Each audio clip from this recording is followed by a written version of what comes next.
शुरुआत होती है इस नीले रंग के प्लास्टिक ड्रम से।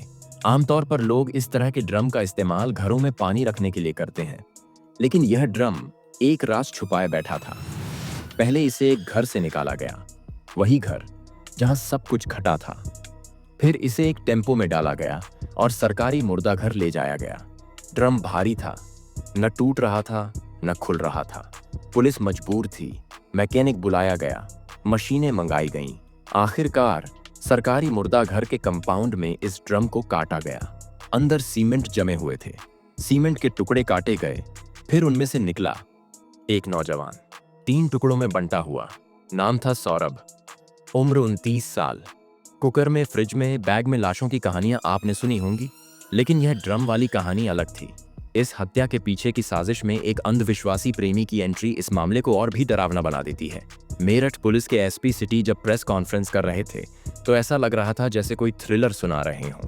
कहानी में 3 किरदार थे, एक पति, एक पत्नी और एक प्रेमी, और गलती से प्रेमी अंधविश्वासी था। कहानी की शुरुआत 2016 से होती है। 2016 में सौरभ, जो मर्चेंट नेवी में था, मेरठ में रहता था। एक दिन उसकी मुलाकात मुस्कान नाम की लड़की से हुई। पहली नजर में ही सौरभ को प्यार हो गया। मुस्कान ने जब उसका प्रोफाइल देखा तो उसे भी सौरभ पसंद आ गया। दोनों शादी करना चाहते थे, लेकिन घर वाले खिलाफ थे। मगर प्यार हद पार कर चुका था। दोनों ने घर वालों की मर्जी के खिलाफ जाकर शादी कर ली। 2016 में शादी के बाद सौरभ लंदन लौट गया, जहां वह पोस्टेड था। लेकिन बाद में पता चला कि वह मर्चेंट नेवी में नहीं था, बल्कि लंदन में कोई और काम करता था। 2016 से 2019 तक शादी को 3 साल हो गए थे। इस दौरान दोनों को एक बेटी हुई। घर वालों से सौरभ का रिश्ता टूट चुका था, लेकिन बेटी के जन्म के बाद थोड़ा जुड़ने लगा। फिर भी वह अलग किराए के मकान में रहता था, वही मकान जहां से यह ड्रम निकला। सौरभ ज्यादातर वक्त विदेश में ही रहता था। साल में 9 से 10 महीने बाहर, 2 से 3 महीने मेरठ में। 2019 में बेटी होने के बाद फिर 2021 में वह विदेश चला गया। फिर आया कोरोना के दौरान वह लौटा, फिर चला गया। इस बीच मुस्कान अपनी बेटी के साथ अकेली रहने लगी। बेटी अब प्ले स्कूल जाने लगी। स्कूल छोड़ने और लाने का काम मुस्कान खुद करती थी। इसी दौरान उसकी मुलाकात हुई साहिल शुक्ला से। साहिल, जो उसी के आसपास रहता था। धीरे धीरे दोस्ती हुई और फिर दोस्ती प्यार में बदल गई, क्योंकि सौरभ ज्यादातर बाहर रहता था, घर में कोई था नहीं। किराए के घर में अकेली मुस्कान अब साहिल से खुलकर मिलने लगी। 2021 में सौरभ जब लंदन से लौटा तो मकान मालिक ने उसे इशारे में एक ऐसी बात बता दी जिसने उसकी दुनिया हिला दी। जब तुम यहाँ नहीं थे तब एक लड़का अक्सर आता था, देर तक रुकता था। मैंने तो तुम्हारी बीवी को उसके साथ शराब पीते भी देखा है। सौरभ को यकीन नहीं हुआ, लेकिन जब उसने मुस्कान का फोन उठाया और उसके मैसेज पढ़े तो सब साफ हो गया। साहिल और मुस्कान के रिश्ते की हकीकत उसके सामने थी। ये सब क्या है? सौरभ ने मुस्कान से पूछा, मगर मुस्कान ने न माना, न सफाई दी। बात बढ़ती गई। झगड़ा इतना बढ़ा कि तलाक की बात तक आ गई। आखिरकार सौरभ ने फैसला किया, अब वह इस शादी को खत्म करेगा। तलाक की बातें चल रही थीं, लेकिन सौरभ फिर से लंदन चला गया, इस बार पूरे 2 साल के लिए। इधर मुस्कान और साहिल का रिश्ता और गहरा होता गया, लेकिन इस कहानी में सिर्फ मोहब्बत नहीं थी, यहाँ अंधविश्वास भी था। साहिल की माँ अब इस दुनिया में नहीं थी, लेकिन उसके फोन में एक नंबर था, एक अकाउंट जो उसने अपनी माँ के नाम से बना रखा था, और वह मानता था कि उसकी माँ अब भी उससे बात कर सकती है, स्नैपचैट पर। स्नैपचैट के जरिए उसे लगता कि उसकी माँ उससे बातें कर रही हैं। माँ, आज ये हुआ, माँ मैं ये सोच रहा हूँ, और उसे उस अकाउंट से जवाब भी मिलते थे। जब मुस्कान को साहिल के इस अंधविश्वास के बारे में पता चला तो उसने इसे अपने फायदे के लिए इस्तेमाल किया। उसने अपने भाई के नाम से एक नया सिम लिया, उससे एक नया स्नैपचैट अकाउंट बनाया, और फिर उसी माँ वाले अकाउंट पर मैसेज भेजने लगी। बेटा, मुस्कान बहुत अच्छी लड़की है, वह तुम्हें खुश रखेगी, उसका हमेशा ख्याल रखना, कभी धोखा मत देना। अब साहिल के लिए यह किसी और की बात नहीं थी, यह उसकी माँ कह रही थी। साहिल, जो पहले ही मुस्कान से प्यार करता था, अब पूरी तरह से उस पर मर मिटा। उसे यकीन हो गया कि उसकी माँ खुद चाहती हैं कि वह मुस्कान से शादी करे। अब उसके दिमाग में बस एक ही बात घूम रही थी, मुझे किसी भी हालत में मुस्कान से शादी करनी है। साहिल ने मुस्कान से कहा, सौरभ को तलाक दे दो, मगर फिर उसे एहसास हुआ कि तलाक से कुछ नहीं होगा, क्योंकि तलाक के बाद भी सौरभ कहीं न कहीं आसपास रहेगा। तो फिर एक और तरीका है, साहिल ने कहा। सौरभ को खत्म कर दो। मुस्कान अब खुद भी सौरभ से पीछा छुड़ाना चाहती थी। साहिल के करीब आकर उसने तय कर लिया कि अब सौरभ को रास्ते से हटाना ही होगा। कत्ल की प्लानिंग शुरू हो गई। अब तक सौरभ को नहीं पता था कि उसे मारने की तैयारी हो रही है। मुस्कान और साहिल को भी नहीं पता था कि वह इंडिया कब आएगा, लेकिन दोनों ने पहले से ही पूरी प्लानिंग कर ली। कैसे मारेंगे? दोनों ने अलग अलग तरीके गूगल पर सर्च करने शुरू किए। सबसे असरदार बेहोशी की दवा कौन सी होती है? कत्ल के लिए सही चाकू कैसा हो? लाश को गायब करने का सबसे अच्छा तरीका क्या है? पहले प्लान बना कि सौरभ को बेहोशी की दवा दी जाएगी, फिर चाकू से मार दिया जाएगा। अब सवाल उठा, कौन सी दवा सही रहेगी? गूगल पर पूरी रिसर्च हुई। तय हुआ कि सौरभ की शराब में बेहोशी की दवा मिला दी जाएगी। फिर कत्ल के हथियार जुटाने की बारी आई। साहिल ने मुस्कान को भेजा, जाओ 2 बड़े चाकू खरीद कर लाओ। मुस्कान दुकान पर गई। दुकानदार ने पूछा, इतने बड़े चाकू क्यों चाहिए? मुस्कान ने बिना झिझके जवाब दिया, मुर्गा काटने के लिए चाहिए। 800 रुपए के 2 चाकू खरीदे गए। अब सबसे बड़ा सवाल, लाश का क्या किया जाए? पहला प्लान था लाश को कहीं सुनसान जगह पर दफना देना। सौरभ के घर वाले पहले ही नाराज थे। कोई पूछने भी नहीं आता। उन्हें लंदन में है या मर चुका है इससे फर्क नहीं पड़ता, मगर लाश को सही से दफनाने का तरीका नहीं पता था। दोनों ने पहले दोस्तों से पूछना शुरू किया, पूजा सामग्री को जमीन में गाड़ने का सही तरीका क्या है? दोस्तों ने बताया, बस गड्ढा खोदो और डाल दो। फिर दोनों ने चालाकी से पूछा, अगर गड्ढा बहुत गहरा करना हो तो क्या करें? अब दोस्तों को शक हुआ। उन्होंने फौरन टोक दिया, तू पागल है क्या? ऐसी बातें क्यों कर रहा है? अब मुस्कान और साहिल डर गए कि कहीं दोस्त पुलिस को कुछ न बता दें। लाश को दफनाने का प्लान छोड़ दिया। तभी आया एक नया प्लान। साहिल ने कहा, ड्रम खरीदते हैं, उसमें लाश के टुकड़े डाल देंगे और ऊपर से सीमेंट भर देंगे। ड्रम पैक, कोई शक भी नहीं करेगा। अब सब तय हो चुका था। चाकू खरीदे जा चुके थे। ड्रम का आइडिया फाइनल था, बस अब सौरभ को मारना बाकी था। मुस्कान का जन्मदिन 25 फरवरी को था। सौरभ तमाम झगड़ों के बावजूद अब भी मुस्कान से प्यार करता था, इसलिए उसने बताया, मैं 24 फरवरी को इंडिया आ रहा हूँ, हम साथ में जन्मदिन मनाएंगे। मुस्कान ने यह बात साहिल को बताई। यही सही मौका है, 25 फरवरी की रात को ही मार देंगे। प्लान, सौरभ को शराब में बेहोशी की दवा देकर बेहोश करेंगे, फिर चाकू से मार डालेंगे, लाश के टुकड़े करेंगे और ड्रम में डालकर सीमेंट से भर देंगे। 25 फरवरी की रात जन्मदिन मनाया गया। शराब में बेहोशी की दवा पहले से मिलाई जा चुकी थी। मुस्कान ने सौरभ को शराब ऑफर की, लेकिन सौरभ ने मना कर दिया, आज नहीं पीऊंगा। अब मुस्कान जबरदस्ती नहीं कर सकती थी। सारा प्लान नाकाम हो गया। अगले दिन मुस्कान और साहिल फिर मिले। अब क्या करें? फिर उन्होंने तय किया, अब 3 मार्च को मारेंगे।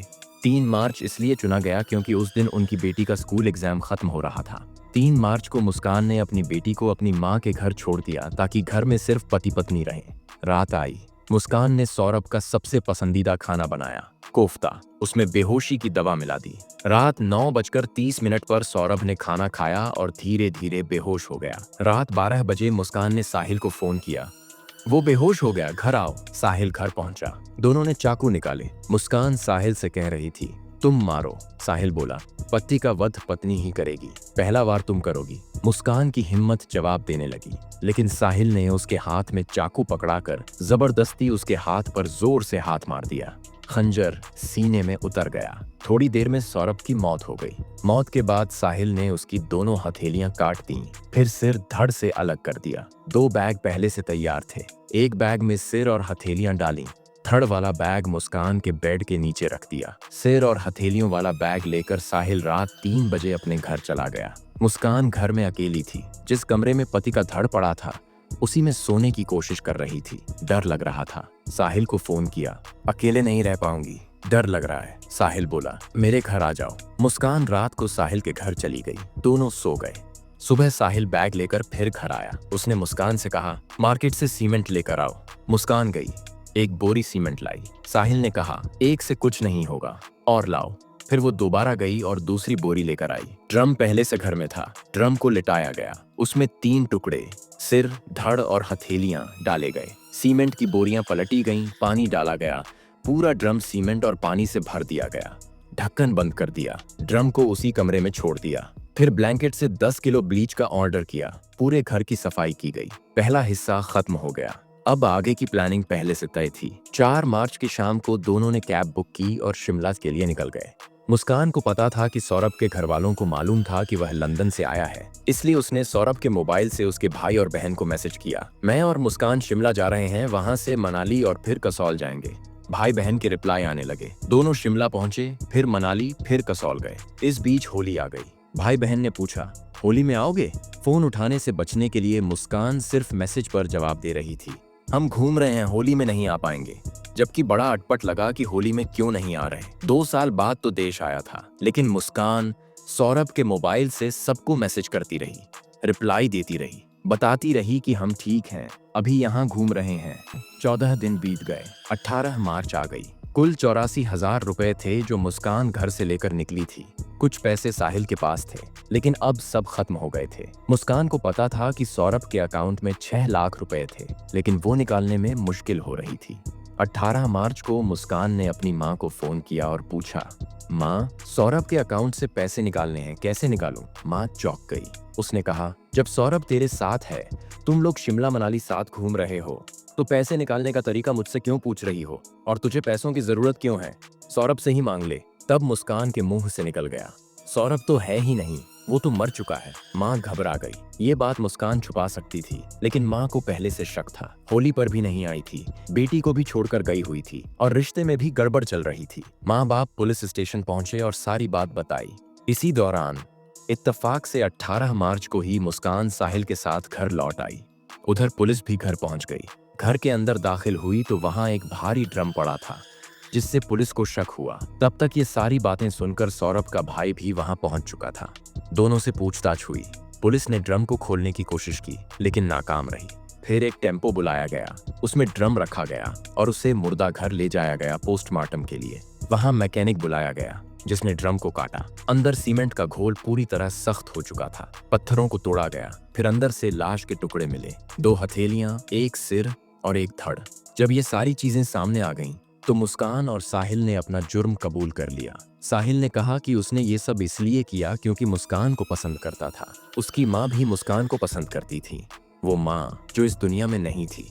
साहिल दिमागी तौर पर ये सोचता था कि उसकी माँ उससे बात करती है और मुस्कान ने भी उसे भड़काने में भूमिका निभाई थी। मुस्कान ही साहिल को उसकी अमाम बनकर चैट में बताती थी कि ये लड़की अच्छी है, तुम्हें खुश रखेगी। अंधविश्वासी साहिल इन बातों में आ गया और उसे लगा कि बस यही उसकी जिंदगी है, इसे ही शादी करनी है। इसलिए उसने कहा कि वध मुस्कान ही करेगी। उसने हथेलियां भी इसलिए काटी क्योंकि उसके हिसाब से हथेलियों की लकीरें बाद में पाप न बन जाएं, इसलिए उन्हें भी खत्म कर दिया। लेकिन इस कहानी का असली क्लाइमैक्स क्या था? जब पुलिस ने मुस्कान से पूछा, तुम्हारा पति तो तुम्हें डिवोर्स देना चाहता था, तुम आसानी से तलाक लेकर साहिल से शादी कर सकती थी, फिर कत्ल क्यों?